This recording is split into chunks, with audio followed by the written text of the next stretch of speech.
Hello everyone! The great thing about being alive in the age of internet, well, the age of fast internet, is being able to watch the world champion play chess online.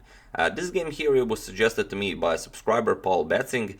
It was suggested to me yesterday, and this game was played yesterday in the Prochess League. Magnus Carlsen is playing against Vaibhav Suri, an Indian grandmaster who became a grandmaster at the age of 15 years and 2 months. And at the time he became a grandmaster, he was India's 27th grandmaster and the 27th youngest ever in the world. And while you all remember that Bobby Fischer, when he got his grandmaster title at the age of 15, that was pretty unthinkable, becoming a grandmaster at such a young age. But the bar, increased a lot over the years, and today Bobby Fischer wouldn't even fit the top 30 youngest grandmasters in the world. So let's see this game. And for those of you who are maybe bored by defending against e4, maybe Carlsen's idea here will give you just the incentive you need to start really crushing your opponents, as this game really has everything. When a world champion starts his game off by sacrificing a couple of pawns and then starts sacrificing pieces, it really doesn't get any better than this. So let's see this game. Suri goes for e4, and we have d5. Carlsen goes for the Scandinavian defense. E captures on d5, and now knight to f6, the modern variation. D5, and we have bishop to g4. Now f3, we have bishop back to f5, and c4. e6, d captures on e6, and now knight to c6.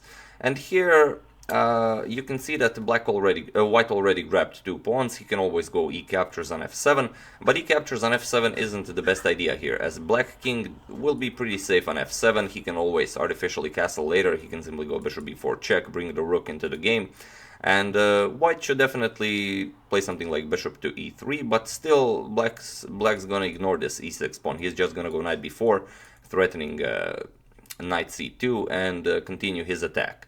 But after this knight to c6 move, Suri decided to play e captures on f7 with check. Carlsen played king captures, and now comes bishop to e3. And here comes bishop to b4 check. And now what do you do here? You could try a lot of things. You could try, for example, bishop to d2, but bishop to d2, then you get knight captures on d4. The knight is again threatening to jump to c2 with check. Rook is coming to e8, so white doesn't really gain anything from this. After bishop to b4 check, white could also try knight to c3, but then comes rook e8, attacking the bishop on e3, and after the queen defends, now comes queen captures on d4. And after queen captures, knight captures, again the knight is threatening to jump to c2, the bishop is still hanging, and to prevent both threats, white would have to go for a queenside castle here, but then rook captures, and after bishop captures, pawn captures, and rook captures with check, king d1 and c5. You can see that black equalized in material, and his position is much better. His pieces are much more active. This rook is coming to e8. The pawn structure is better, white's pawn structure is pretty terrible, and all of white's pieces are undeveloped. So after this bishop to b4 move, we have king to f2. But king to f2 is an option, but again, there weren't really any good moves here. And it's interesting that as of this moment, for example, from this game alone, you could maybe do like 20 chess puzzles, and they would all be interesting. Here Carlsen goes for rook to e8. We have knight to c3, and now comes the only move that gives Carlsen the advantage, and that is rook captures on e3. With a very interesting idea. King captures on e3. If you don't capture the rook, you're just losing. So king captures on e3, and now comes knight captures on d4. Carlsen offers a second piece after the rook. So what do you do here? Can this knight be captured? Well, if you play queen captures on d4, you get queen to e7 check. And now that the queen is on e7, notice how the queen is eyeing the c5 square. Therefore, bishop to c5 is a pretty terrible threat. So now you don't really have a lot of options here. If you decide to play something like king to f2, of course, bishop to c5 wins the queen immediately. If you play something like king to d2, then you get rook to d8, again losing the queen.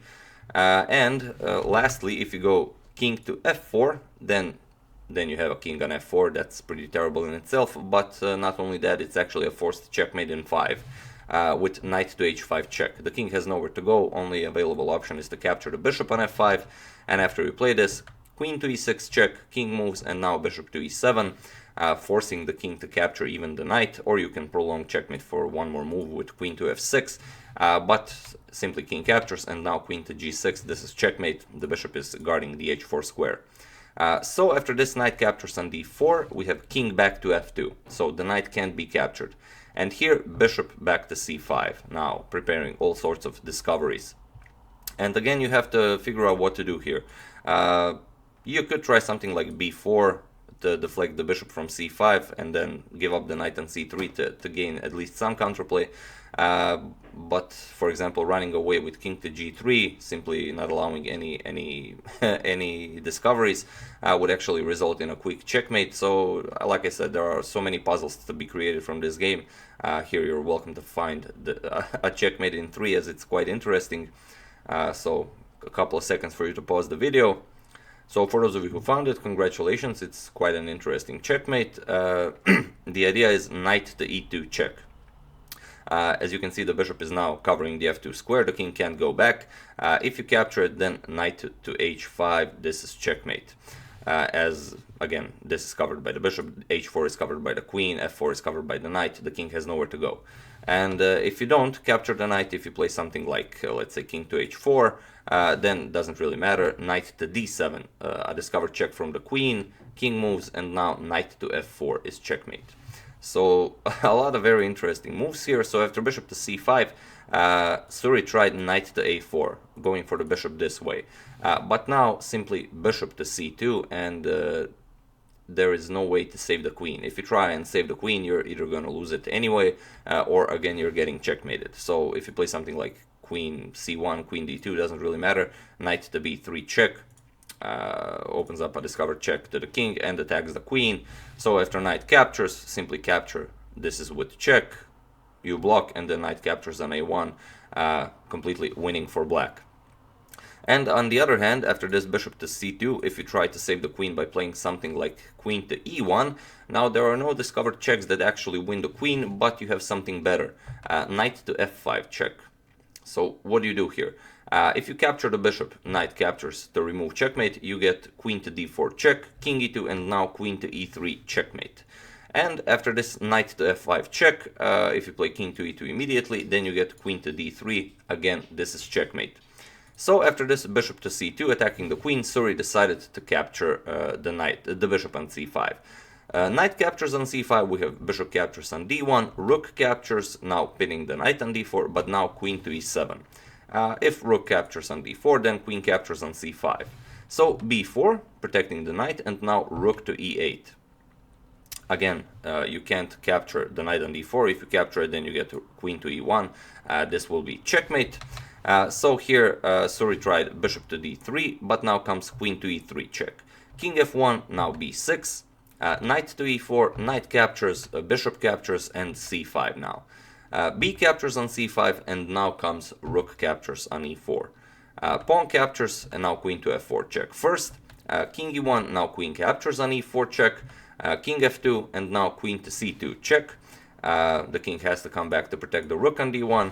King to e1, and now simply b captures on c5. And it was in this position that Vaibhav Suri resigned the game, as white really doesn't have any moves to play.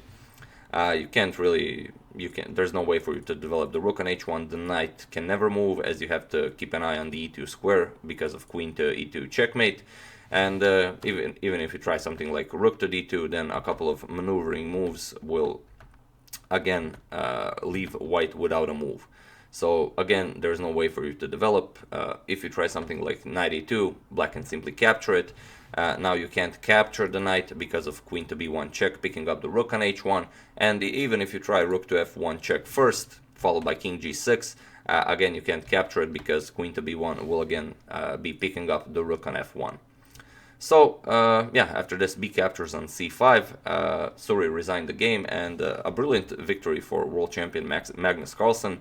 It's really, really in the style of old masters. That's why I use the title Carlsen summons his inner Morphe. I didn't really think of a better one, but I think it's pretty fitting.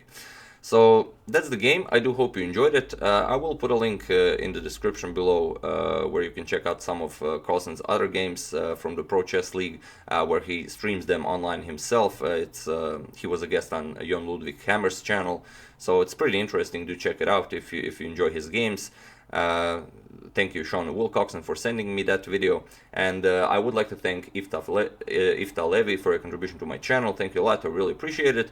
As usual, you can check 2 of my previous videos here. Thank you all for watching, and I will see you soon.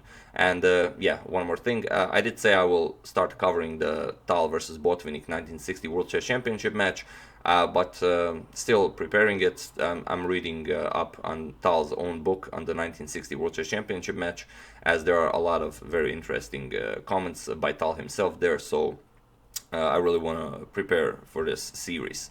So thank you all, and I will see you soon.